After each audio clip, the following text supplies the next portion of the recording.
وحور عين كأمثال اللؤلؤ المكنون جزاء بما كانوا يعملون لا يسمعون فيها لغوا ولا تأثيما إلا قيلا سلاما سلاما وأصحاب اليمين ما أصحاب اليمين في سدر مخضود وطلح منضود وظل ممدود وماء مسكوب وفاكهة كثيرة لا مقطوعة ولا ممنوعة وفرش مرفوعة إنا أنشأناهن إنشاء فجعلناهن أبكارا عربا أترابا لأصحاب اليمين ثلة من الأولين وثلة من الآخرين وأصحاب الشمال ما أصحاب الشمال في سموم وحميم وظل من يحموم لا بارد ولا كريم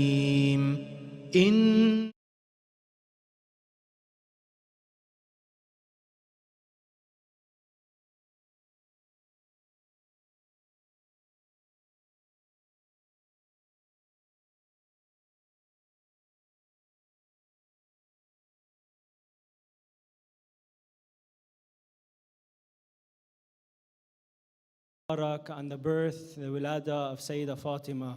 Please help me start this event with a loud salawat ala Muhammad wa ali Muhammad. Muhammad. Inshallah, to start off this beautiful night, I would like to welcome our dear brother Ali Abbas for some recitation from the Holy Quran. Please help me welcome him with a loud salawat ala Muhammad wa ali Muhammad.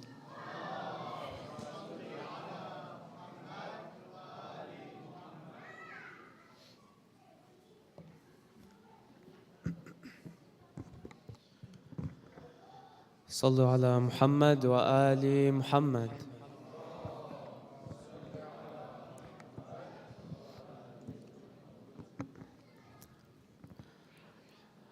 أعوذ بالله من الشيطان الرجيم.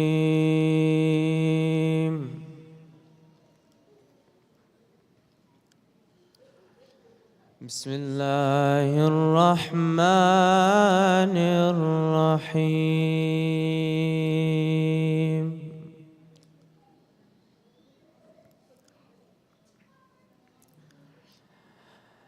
هل أتى على الإنسان حين من الدهر لم يكن شيئا مذكورا.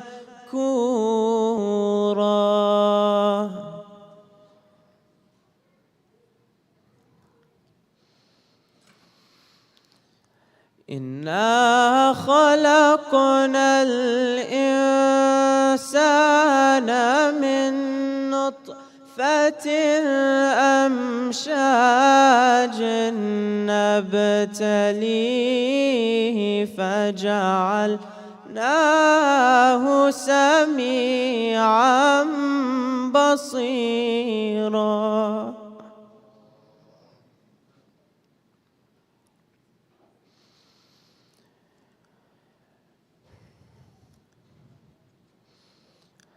إنا هديناه السبيل إما شاكرا وإما كفورا إنا أعتدنا للكافرين سلاسل وأغلالا وسعيرا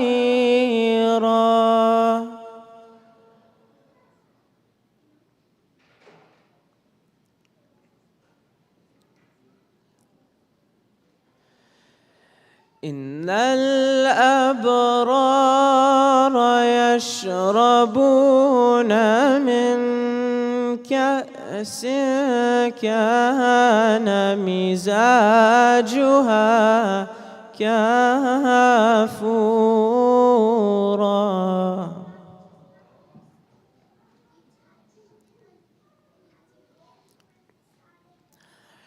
عينا يشرب بها عباد الله يفجرونها تفجيرا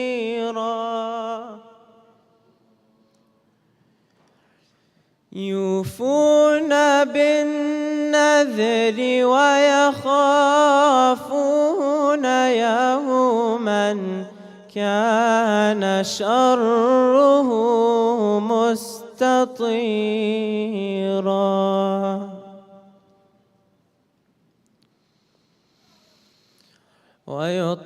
ويطعمون الطعام على حبه مسكينا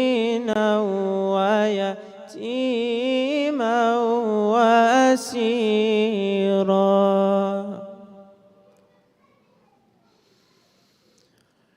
إنما نطعمكم لوجه الله لا نريد منكم جزاء ولا شكورا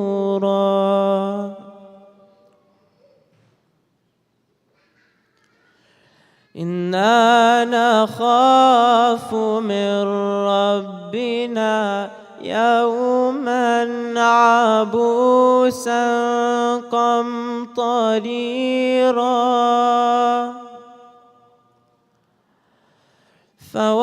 فوقاهم الله شر ذلك اليوم ولقاهم نظرة وسرورا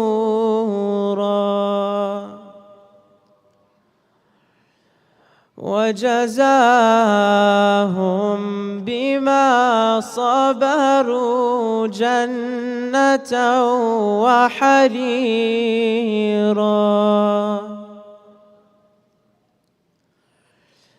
بسم الله الرحمن الرحيم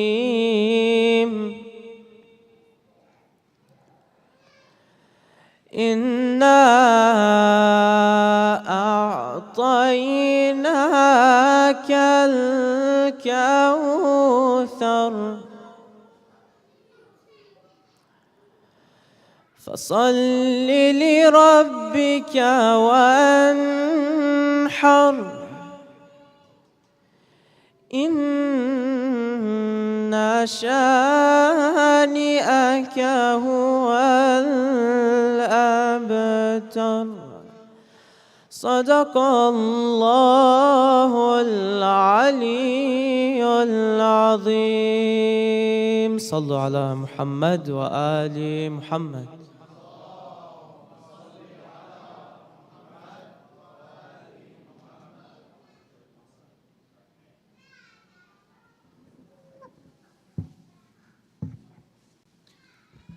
Ahsan, dear brother, for the love of Sayyidah Fatima, please recite another loud salawat ala Muhammad wa ali Muhammad.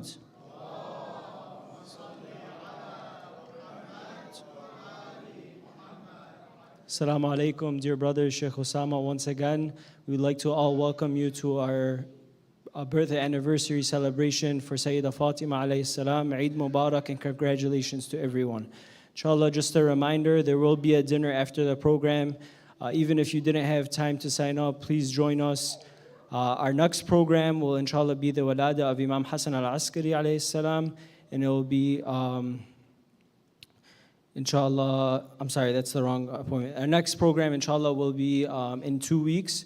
We'll provide more information. Please make sure you follow us on our social media and our WhatsApp channel to get more information inshallah. Sallu ala Muhammad wa ali Muhammad.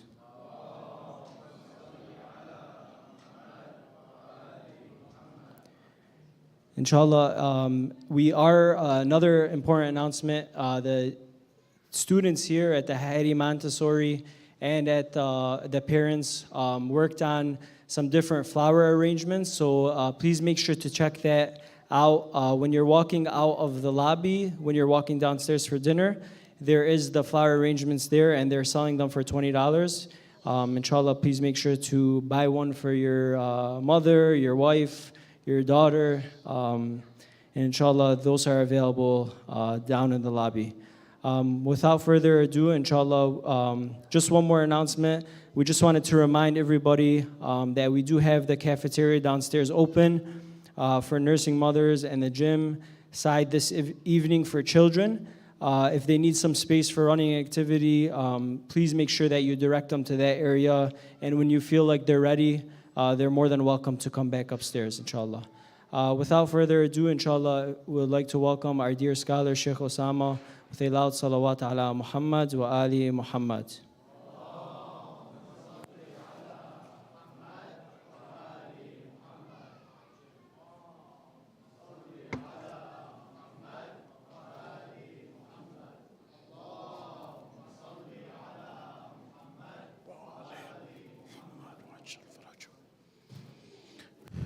أعوذ بالله من الشيطان الرجيم بسم الله الرحمن الرحيم الحمد لله رب العالمين والصلاة والسلام على سيدنا ومولانا أبي القاسم المصطفى محمد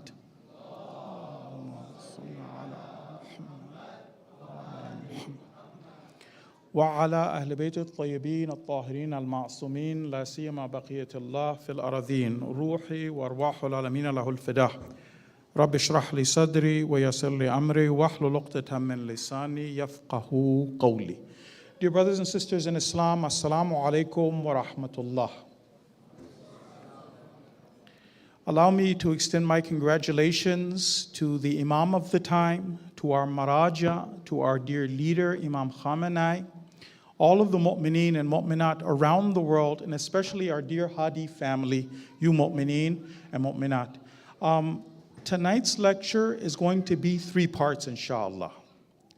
In one part of it, the first part of it, we will try to make some effort to get to know a little bit more about the station of our mother, Sayyidah Zahra.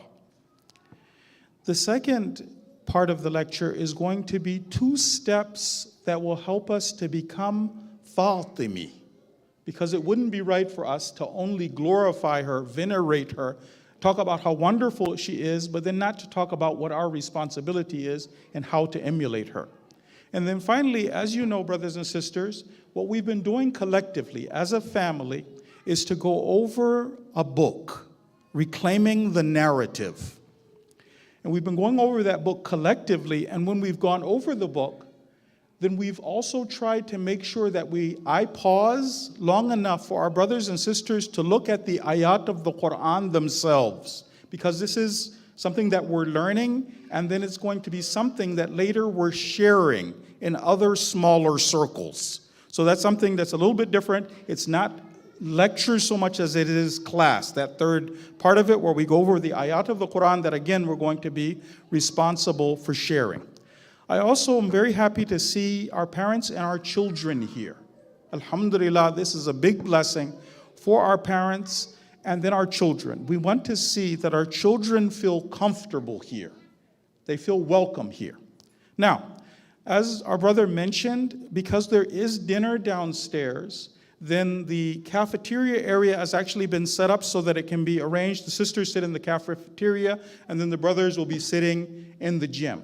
That means, just as normally, when brothers or sisters, they feel like their children need a little bit of room to play, to run, because this is the first 7 years for them, and sitting through a 45-minute lecture is long for a small child, then the parents will, of course, one of the parents will accompany the child downstairs. We don't want, God forbid, a child goes downstairs, a parent leaves the child goes downstairs, and then we have a kitchen over there, for instance, and something happened. So no parent is supposed to just send the kids downstairs, send them to the gym, and then the parents sit here. Obviously, we go down, and then as our brother mentioned, when you feel like it's good for the child to come back, then the parent will come back with the child, but we don't want any unsupervised children downstairs. We wouldn't be able to have a celebration and actually be worried and feeling like maybe there's some small child, maybe they're injured or anything like that. So inshallah, we'll start with salawat ala Muhammad wa ali Muhammad.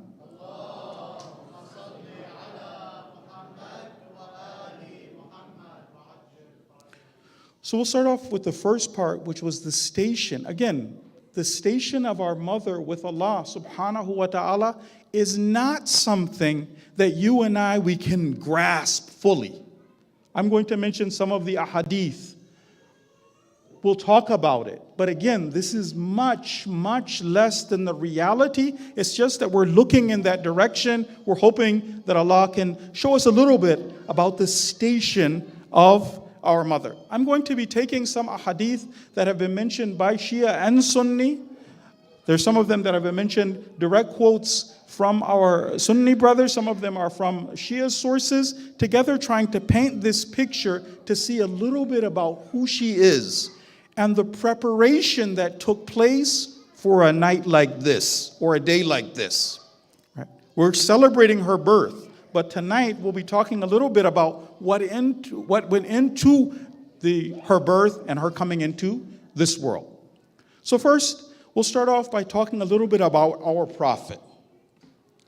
Brothers and sisters, if we want to understand the station of Sayyidah Fatima, let's remember that her father is undeniably and unquestionably the best of Allah's creation.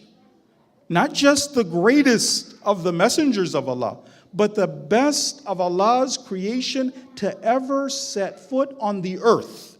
If you look in some of our hadith, they say, أَوَّلُ مَا خَلَقَ اللَّهُ. The first thing that God ever made, Nuri, was the Nur of Muhammad.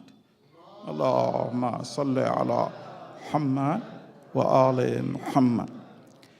Amirul Mu'mineen, again for us to understand what went into her birth. Amirul Mu'mineen, who we know is the first of the Muslims, who slept in the bed of the Prophet, who in order for the Prophet to be able to immigrate properly, he slept in the bed of the Prophet. He was there in the Battle of Khaybar, taking on Marhab, the Battle of Khandaq, taking on Amr bin Abdi Wud, ripped the door off of Khaybar.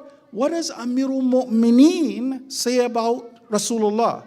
He says, Innama ana abdun min abidi Muhammad. That I, Ali, am nothing but a slave of Muhammad. So that's her father. When it comes to her mother, again, we're talking about one of the 4 best women to ever walk the earth. Her mother. Just one hadith, because tonight we want to talk about Sayyidah Fatima, but just again so we know the station of her mother. The Prophet told her mother this. So this is about Sayyidah Khadija, the mother of Fatima.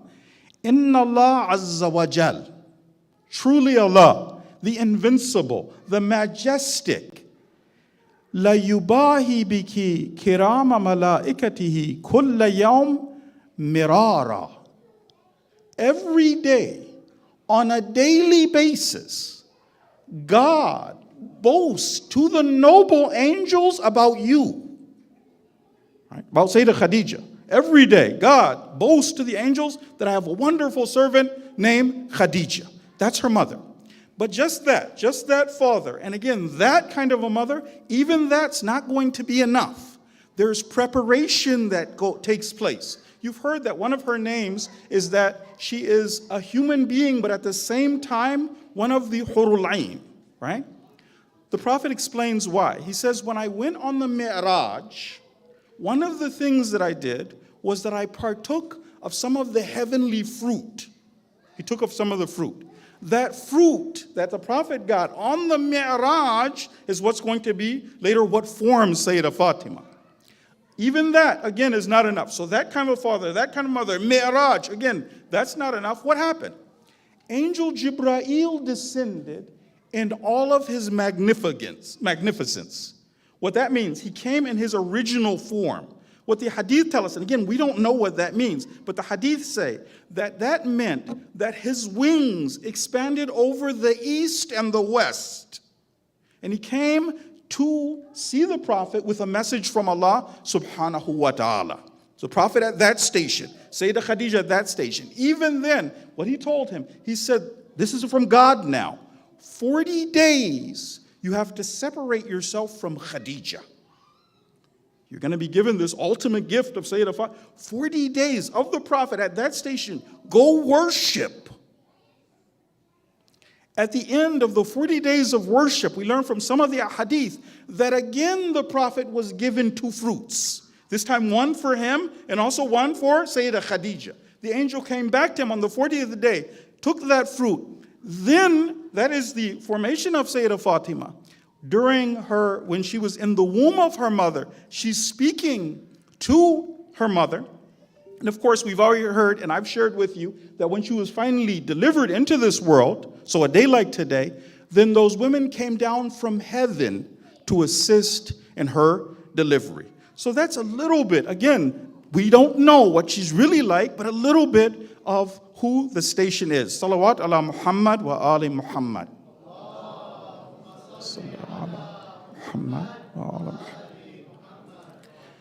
Now our Prophet, he didn't just suffice with those ahadith about her station, her being nur, these kind of things. Actually, what he tried to do was to show his ummah practically what her station was with God. Our Prophet, the greatest of creation. So this one that I want to mention to you is mentioned in the books of our Sunni brothers, this first hadith. They say that this was the seerah of the Prophet. So this means that every time the Prophet would see Sayyidah Fatima, this would take place. Remember at this time, because this is one of the wives of the Prophet who's speaking. So Sayyidah Fatima, let's say she's 14 years old when this happens. That's what she says. She says, "Kanat idha dakhalat alay." So whenever Sayyidah Fatima would come into the house to see the Prophet, rahaba biha. The first thing the Prophet would do would be to welcome her. You've heard from the other hadith that the Prophet would get from where he was sitting, he would stand up and he would walk to Sayyidah Fatima, right? He would then welcome her, rahaba biha. Now, وَقَبَّلَ يَدَيْهَا. The Prophet would bend down and kiss the hand of his daughter. Rasulullah would kiss the hands of his daughter. وَأَجْلَسَهَا فِي مَجْلِسِهِ. The other thing the Prophet would do, and the wives of the Prophet are watching this, the other thing is that the Prophet, remember the Prophet's house is as simple as you can imagine. There's like a sheepskin rug, but otherwise there's a dirt floor. The Prophet would get up. He would sit in the dirt and he would have Sayyidah Fatima sit in his seat. What would happen when the Prophet would go visit her? When the Prophet would go visit her, this is another hadith that says, وَإِذَا جَاءَ إِلَيْهَا. So now the Prophet's going to visit Sayyidah Fatima. لَقِيَتْهُ. She would obviously go meet the Prophet. وَقَبَّلَ كُلُّ وَاحِدٍ مِّنْهُمَا صَاحِبَهُ. Each one would then kiss the other, the father kissing the daughter, the daughter kissing the father. وَجَلَسَا مَعًا. Now it was different though. She would want to offer the Prophet her spot. The Prophet wouldn't allow that. The Prophet and her would sit together. Now, a little bit, again, that's just one of the hadith about her station. Now, what we said is that it doesn't suffice for you and I to simply talk about how great she was, how wonderful she was. Rather, there's a certain responsibility that we have, all of us, and that is to become Fatimi. We have to emulate her. We have to be like her. We have to practically take her as a role model. This is a lesson that we learn from our Imam. So our Imam says this. He says, وَفِي إِبْنَةِ رَسُولِ اللَّهِ. So in the daughter of the Prophet, li, for me, Imam Mahdi, uswatun hasana. For me, Imam Mahdi, I find in my mother an excellent example. Uswatun hasana. Okay, if we want to become Fatimi, if it's not just about her greatness and what she did and her sacrifice, but us also serving, sacrificing, living like her, then what are we supposed to do? I'm going to mention two things that we're going to do. One of them I'm going to talk about briefly because I want to talk about it more when we talk about the anniversary of the revolution. Okay. So one of the things that we see in Sayyidah Fatima is her connection to the shuhada. This is mentioned. That our mother, Sayyidah Fatima, would go to visit the shuhada. So imagine where she lives in her house, walking to Uhud on a weekly basis to go over and visit the shuhada. It's also mentioned that those shuhada who were loftier in station than the others, like Sayyidul Shuhada Hamza, she would go to his grave. And then the hadith differs, sometimes crying over his grave, sometimes fixing the grave. But the point being, attention to the shuhada, if you're Fatimi. But then not only that, if there is a lead shaheed, an exceptional shaheed, then we have to go over and make sure we pay that respects to that person as well. Why do I mention that?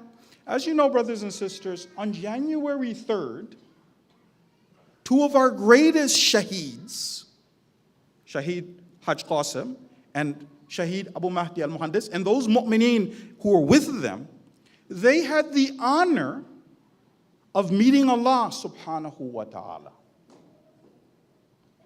Those men who gave so much of their lives, them and others, to stop Daesh, right?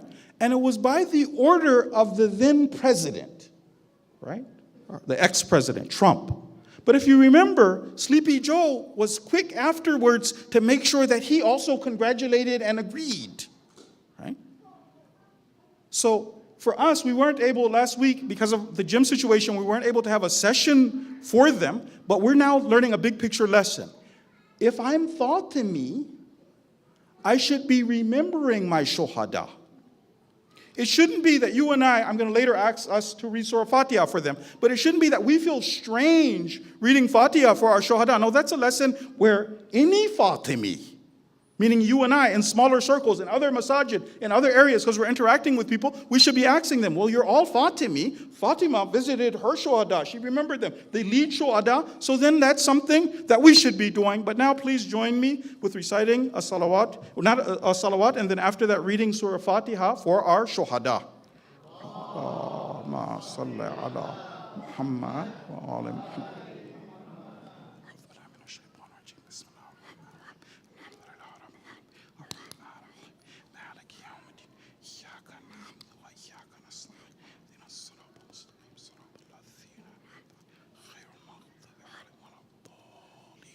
Allahumma salli ala Muhammad wa ali Muhammad wa ajil farajahum.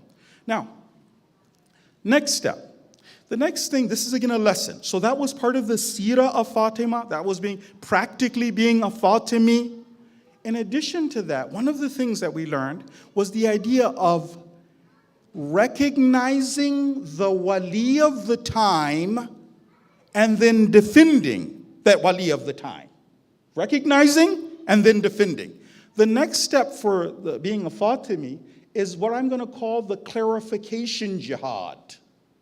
I want to talk about it more when we talk about the anniversary of the revolution and what the revolution needs from us. What's our responsibility? You and I were alive in a time where, alhamdulillah, God established his kingdom on the earth. Do we have any responsibility, or is it just remembering? We'll talk more about it, inshallah, when we talk about our responsibility for the clarification jihad. Now, what Sayyidah Fatima did, and we see this before the demise of the Prophet, the principle. identifying the wali, supporting the wali. So before the demise of the Prophet, when her wali was our Prophet, then you see that she was named Abiha, and she's like 7 years old. Right? The idea, this was, remember when the believers were in the valley of Abu Talib, at that stage, she had done so much that she's called the mother of her father. Right? So talking about support for the wali. Later on, in the time of Amirul Mu'mineen, when we covered some of the steps that she took, until the final step was being a human shield for the wali, right, when they stormed her house. A human shield for the wali, and then after that, again, she didn't stop with that, because again, she said, well, now, maybe you can use my hidden grave as another way of fighting back, of pushing back, right? So that was part of it. Now, what I want to talk about, though, is the clarification jihad. So one of the things that Sayyidah Fatima did was to connect the dots for the people. Part of why you and I are going over a book like this is so that we can understand big picture Islam, what Islam is, so that when we push back and when we defend, we do it in the right way. If you listen to the most recent speeches of the leader, you'll see that he referred to, in other countries, that people had done salam farmande, referred to in his latest speech. He talked about, we tried to do it over here in Hadi. We had actually prepared the lyrics. Unfortunately, we didn't have the tawfiq, we didn't make it, right? But other places did. And he noticed, and he said, not only that, in some places, they did it in Farsi. So paying that much attention. When he just addressed the sisters, just recently he was addressing the sisters, he was talking about the clarification jihad. He said for the Iranian sisters who don't hardly speak English, how many of them speak English enough to be able to, he was like, I'm going to talk to you about the main principles of the stance of women in Islam, then after that you talk to others, explain to others, go online. What do we need to do now for the wali of our time? Right now, when Islam, right now you can see with the Islamic Republic, that they're trying to strangle the Islamic Republic, and the Islamic Republic is pushing back. But do we have any responsibility to push back? Yes, we do. Part of that is making sure that we know what Islam is, though. Some people are pushing back, but they're making mistakes. They're trying to defend Islam. Their heart is in the right place. But because I haven't understood big picture Islam, I make serious mistakes. Example. This is one tiny example. And again, we're going to go over what we're trying to do, which is to read the book to understand big picture Islam. Right now, as you know, there's an attack on the hijab. The enemy pushing so many different ways to attack the hijab. Let's say I push back to defend the hijab, but then let's say as a woman, I were to say, no man has a right to tell me what to do with my body. I can wear the hijab because no man can dictate to me what I can do with my body. I'm trying to help, but I've fallen into the trap of the enemy. We're promoting God's values. God tells men and women what you can or can't do. This isn't about, a man can't tell me. That's Western female empowerment. That's another trap of the enemy. So again, the idea being for us that we understand big picture Islam and then we do push back. We do make sure that we push back. You see, there's a lot of challenges that come with these fitnas, and people make big mistakes. I heard a story that inshallah is not true. They said once that there was this man, took place in Iran. Not true though, inshallah.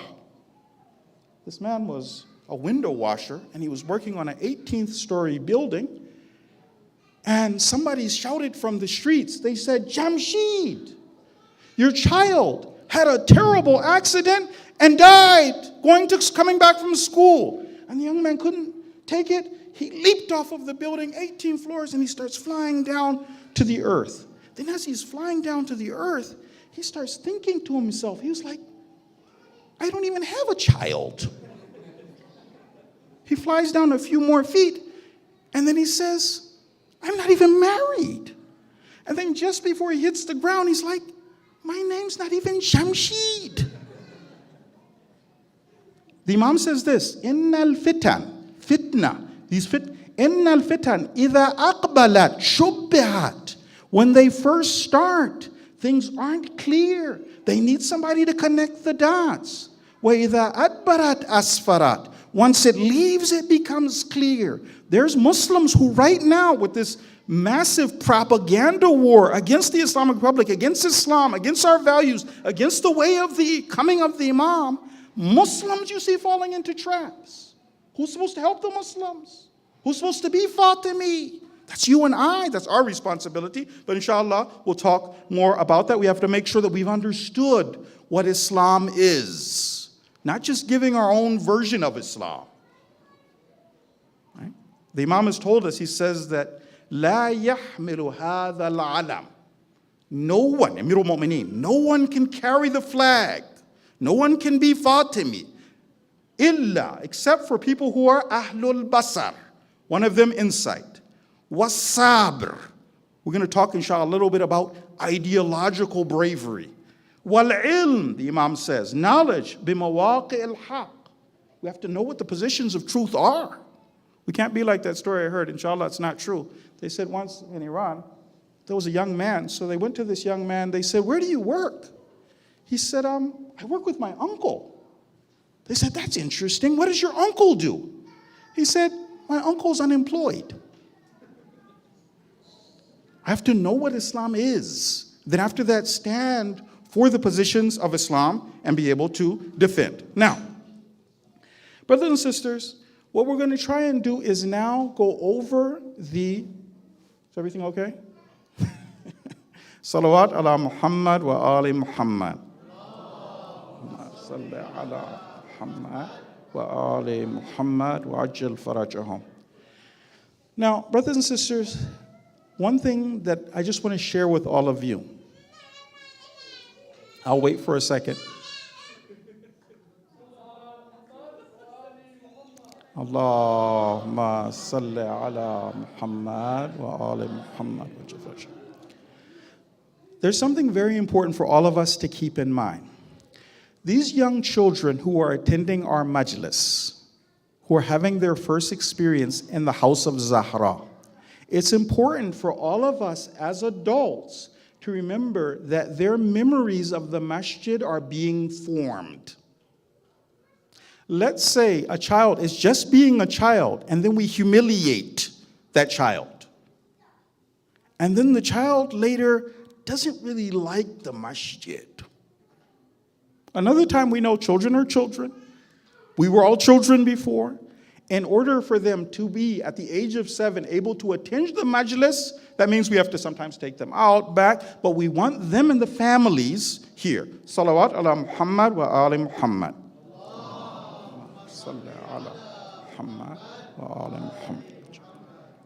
Now, brothers and sisters, if you remember, and I'm going to take one break to have a little bit of water and then I'll continue. Salawat, please.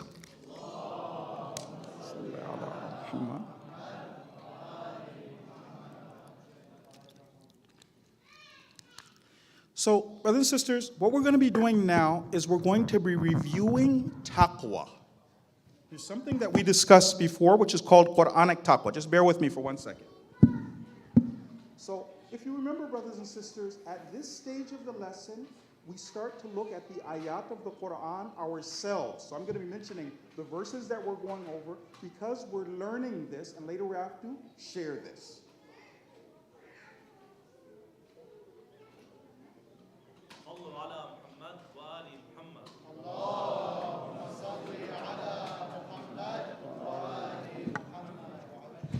So brothers and sisters, now what we're going to do is to learn a little bit about Quranic Taqwa. Basically, what we're going to do is to cover 4 important signs of Taqwa. 4 important signs of Taqwa. And then what we'll try to do is to measure ourselves and see where do we stand as mu'mineen when it comes to Quranic Taqwa. But before we do that, we have to recap a little bit. What did we learn about Taqwa before? What we learned about Taqwa before was that Taqwa was basically good common sense. I'm going to give you the hadith of the Imam, and we'll just a very quick reminder of what we covered already, and then where we're going to go on to. So the hadith of the Imam was this. The Imam says, this is from Imam Sadiq. Salawat ala Muhammad wa ala Muhammad. Allahumma salli ala Muhammad wa ala Muhammad.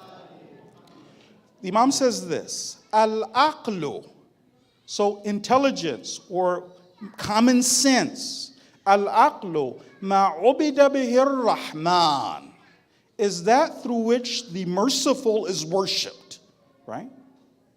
Waqtusiba bihi al-jinan, and that through which paradise is gained.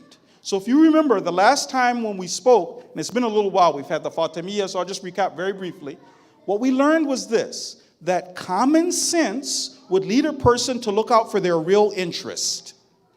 If I see something's dangerous, then I avoid it. If something's in my interest, I try and get it. What we said is that real intelligent people are looking out for their real interest, which is the akhirah, not only the dunya. Now, we also learned another very important concept, and we covered this already. The idea that in Islam, more important than even paradise is forgiveness or maghfirah. We learned that from the ayat of the Quran before. What we learned from the ayat of the Quran was this, that getting God's mercy is not simply as simple as saying astaghfirullah. That it's just so, right? Rather what we did was we learned that actually if we have left the path or been off track or haven't had taqwa or haven't been looking out for our interests, we have to make up for it. I'm going to share one of the verses of the Quran about that. So this verse, brothers and sisters, if you can look in surah number 20. So brothers and sisters, surah number 20 and verse number 82. We're just quickly going over where we were before, and then we're going to, okay. Surah 20 and verse number 82. Any of the sisters have this? Any of the brothers? We have some of the brothers. Alhamdulillah. Any of the sisters have it? Any sisters? Yes? No? Yes. Okay. Alhamdulillah. One of the sisters. All right. What happens is, this verse, I'm going to recite one of the verses of the Quran.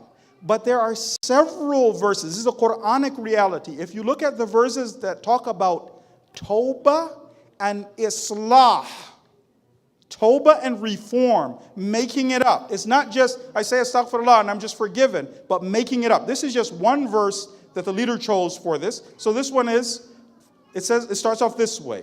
God's talking about mercy. وَإِنِّي لَغَفَّارٌ. God says, truly, I am merciful. وَإِنِّي لَغَفَّارٌ. Who is God merciful for? Is it just anybody who says, astaghfirullah, we're all good, my bad, God? Is it just that? Or are we supposed to make up for it?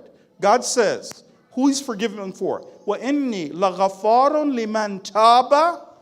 I'm forgiving for the person who first of all makes tawbah, وَآمَنَ, and believes, وَعَمِلَ صَالِحًا, and does good deeds. The Islamic idea is to make up for the mistakes in the past. We learned that Quranic taqwa would lead us to compete with one another. One of the verses that we read, because there's going to be a collection. We're going to turn now to Surah Ali Imran, so Surah number 3, and we're going to turn to verse number 133. Surah 3, verse number 133, where we learn that Quranic taqwa creates or stokes our sense of competition. We should be outdoing one another when it comes to taqwa. Right? So the verse, just very quickly, is this. So Surah 3, 133. Any brothers? Alhamdulillah. Any sisters? Alhamdulillah. Ready? وَسَارِعُوا. So compete with one another, race with one another, try to outdo one another. إِلَى مَغْفِرَةٍ مِّن رَبِّكُمْ. Race one another towards maghfirah from your Lord. What else? وَجَنَّةٍ. And also paradise. أَرْضُهَا السَّمَاوَاتُ وَالْأَرْضُ. The extent of paradise is the heavens and the earth. أُعِدَّتْ لِلْمُتَّقِينَ. Paradise has been prepared for the people of taqwa. Now, what happens is, we learned also that we have a higher motivation than the dunya. This is from our last lesson, where we said that our motivation is loftier than just to get some financial rewards, financial benefits. Hadith is this. This is from Imam Qadhim. He says, Ama, so know this. Inna abdanakum, about your bodies. Know this about your bodies. Laysa laha thamanun. There is no price for your bodies illa al-jannah, except for paradise. He says, فَلَا تَبِعُوهَا بِغَيْرِهَا. So don't sell yourselves for anything less. The idea is higher motivations, loftier motivations. Now, what we're going to do now are some of the traits of the people of Taqwa. So there's 4 traits that inshallah we'll be trying to cover. But first, salawat ala Muhammad wa ali Muhammad.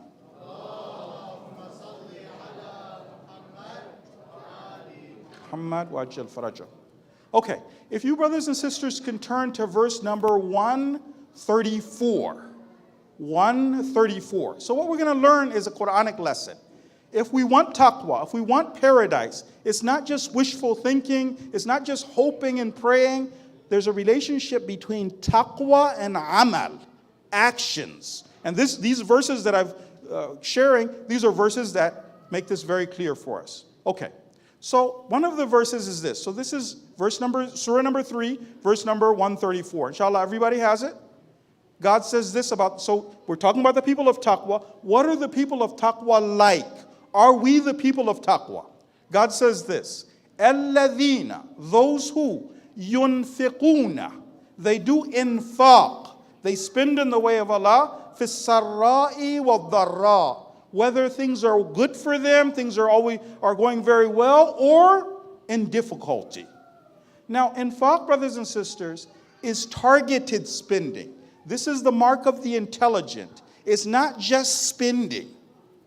A person of taqwa is a person who identifies the needs. What does the community need? What does Islam need? My resources are limited. What can I do to serve the cause? If I do something that's reinventing the wheel, not taking care of Islam's true needs right now, that's not Quranic infaq. We'll be spending money. We're thinking that inshallah on the day of judgment, I'm going to have so many rewards, but I'm not doing infaq. I'll give you one example. I'm not sure if I gave this one last time. So one example and then we have to move forward. Once there was a scholar, and this scholar, he was speaking to a man. This man, alhamdulillah, was a wealthy man. The man said, I would like to give you some money, but I'd like you to buy the chains that people do. In Iran, they do the matam with the chains. Not the blood matam, the regular matam. So that scholar tried to explain to me, he said, right now, what we really need are books. If you take this same money right now and turn that into buying books, we'll be able to really do something. You know what the man told him? He said, if you won't buy chains to do self-flagellation, then I'll find somebody else who will. This isn't the mark of the intelligent. What's the need right now? Targeted spending. My resources are limited. My talents are limited. My time is limited. Right now, what's the best? Focused. How can I help the cause? Given my circumstances and there. So it's the mark of the intelligent. But the Prophet, the God also says that this is something that people do not only when financially they're wealthy, not only when things are easy, but also when the person's struggling. I want to give you one example of this. This is from one of our shuhada. His name is Mahdi Baqiri. Mahdi Baqiri, young man.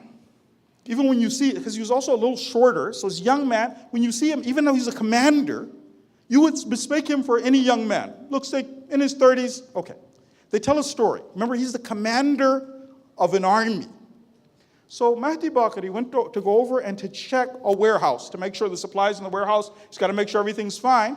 And there's a senior brother over there, a little older brother over there, named Hajj Amrullah. So Hajj Amrullah is over there, and he sees this young man going, so he speaks to Mahdi. He doesn't know who he is. He doesn't know he's the commander of the entire base. He told Mahdi, he said, young man, just standing around over there. Come help like everybody else. You need to get these bags out of here. Come, Bismillah. You got that, young man? So what he doesn't know, one, he's talking to the commander of the entire base. The secondly is that Mahdi's been shot. Mahdi's been shot, so he's shot in his shoulder. So with his shoulder, he can't do anything. But like he's struggling. I mean, he's shot, he went to the doctor, he's back on the base, but wounded. So what happened was Mahdi, without saying anything, he starts helping unload the bags like everybody else. He's doing the work just like everybody else. More than that, he's outworking them. Right? So not only in times of ease, but also in times of difficulty, outworking them. Hajj Amrullah was so surprised, and he just sees him. Until Dhuhr, Mahdi's over there unloading the trucks just like anybody else. So then Hajj Amrullah was there, and another brother came who was to give a report now to Hajj Amrullah. When he came to give the report to Hajj Amrullah, he told him, he said that, Hajj Amrullah speaking now, there's this new one hard-working Basiji. I need you to find out who this guy is. He is outdoing everybody. He's working harder than anybody. I want you to talk to his commander, whoever his commander is, and tell him I want this guy. I want him to be part of working over in this department. So the guy's like, oh, who? So he looks, he sees this guy over in the distance. The guy goes over, he recognizes the commander of the entire army is now this young man. And he's over there working just like anybody else, working harder than everybody else, in difficulty and ease. So as soon as he sees it's the commander, he runs over and he starts helping him. And he turns to the other guy. He's like, do you know what this is? I was like, no. He said, this is the commander of the entire base. The guy's, oh my God, comes over. I'm so sorry.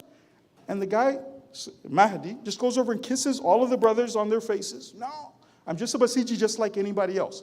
But spending, targeted spending in difficulty and also in ease. The next one is also there. This is again a sign of taqwa. Let's see how much taqwa we have.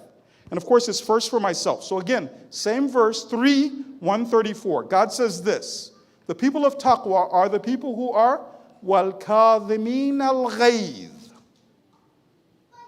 those who swallow their anger. Swallow their anger. There's a couple of points that we're supposed to remember about this. What's expected from us as a person of taqwa is that I don't make decisions based on anger. Not that I never get angry. No, the mu'min gets angry. The mu'minah gets angry. Somebody does something wrong. There are some verses of the Quran that praise righteous anger. For instance, if we can, this verse is Surah 48 and verse number 29, because the Quran doesn't contradict itself. Let's just turn for a second. 48, 29. Let's see if you can find this verse with me. See if some of the brothers already found it. Oh my goodness. Sisters, anybody found it? Surah, okay, Bismillah. Let's look at one part of the verse. وَالَّذِينَ مَعَهُ. Do you see this part? وَالَّذِينَ مَعَهُ. Those who are with him. أَشِدَّاءُ عَلَى الْكُفَّارِ رُحَمَاءُ بَيْنَهُم. When it comes to the enemies of Islam, the Yazids of the time, أَشِدَّاءُ عَلَى الْكُفَّارِ. There is righteous anger. It isn't the case that the mu'min has no anger, can't turn it on, can't flip this. No, there is anger. The idea is responding out of anger and doing something where I shouldn't be, right? Because I'm so angry and so furious. The idea is to swallow the anger and make a smart decision, a wise decision. Can I tell you a story that's not true, inshallah? They said once there was this elderly gentleman, and he was struggling with his hearing.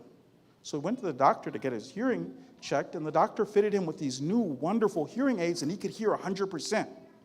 So the doctor came in to see him again about 1 month later. He said, you can hear 100% now. Your family must be so happy. The old man said, oh, my family doesn't know. I just sit around, I listen to the conversations. I've changed my will 3 times.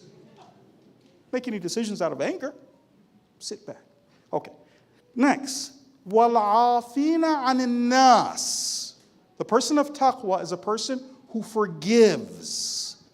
Am I the kind of person who can forgive? Even the Islamic concept of unilateral forgiveness. So we're not talking about the enemies of Islam.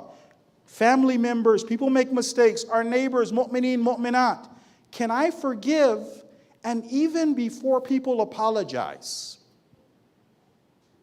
We're talking about mistakes. People make mistakes. Sometimes you'll be so surprised how people are holding on to things. They're so angry. Whereas the Quran says, وَالْعَافِينَ عَنِ النَّاسِ. Example, we talked about the idea of being Malik Ashtar for the Imam of the time. What was Malik like though, Malik Ashtar? There's a story Shaykh Mutahari tells where Malik Ashtar was walking. The guy doesn't know, the guy in the story who's watching Malik Ashtar doesn't know who Malik Ashtar is. So they're just describing it. Malik Ashtar, tall guy, strong, but battle scarred. Face weather beaten, battles in those days were with swords, right? Injured, even on his face there were certain marks, scars from some of the battles. And just walking very determinedly, moving in a certain direction.